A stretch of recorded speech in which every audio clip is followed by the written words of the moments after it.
Boisseau, le coordonnateur général du deuxième programme social du gouvernement, PSGOV 2022-2024, Nonkarna Coulibaly, a présenté, ce jeudi 10 octobre 2024 à la salle des fêtes de la mairie d'Aboisseau, les réalisations effectuées par le programme, en 2023, dans la région du Sud Comoé.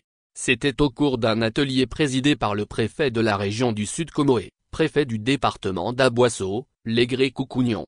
Selon Nonkarna Coulibaly, plusieurs actions ont été posées dans la région du Sud Comoé, l'année dernière. Dans le cadre de l'amélioration des conditions de vie des ménages, 226 pompes à motricité humaine ont été réparées ou maintenues, et la localité d'Andjié dans le département de Tiapoum a été électrifiée.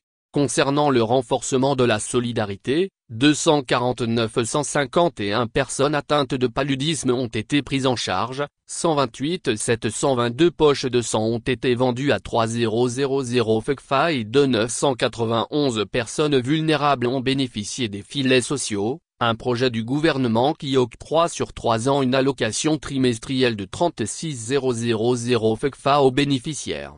À Boisseau, la localité de Bafia a bénéficié d'un nouveau centre de santé, et celui d'Apoisseau, après des travaux de réhabilitation, a été équipé. Au niveau de l'éducation, des kits et manuels scolaires ainsi que des tables bancs ont été distribués dans le Sud Comoé. La Direction régionale de l'éducation nationale et de l'alphabétisation, DRENA, d'Aboisseau a reçu 69 602 kits, 22 860 manuels et un 200 tables bancs. Celle de Grand Bassam, 34 125 kits, 14 559 manuels et 800 tables bancs. Par ailleurs, le coordonnateur a fait don de 200 tenues scolaires, niveau primaire, aux populations du Sud Comoé. Notons que le taux d'exécution global du PSGOV 2, en 2023, s'établit à 78,41%. La même année, la coordination du programme a effectué 63 missions sur toute l'étendue du territoire. Le PSGOV 2, d'un montant de 382,4 milliards de FECFA, est organisé autour de 5 axes. Il s'agit notamment de la lutte contre la fragilité dans les zones frontalières du Nord, l'éducation et la formation, l'amélioration des conditions de vie des ménages,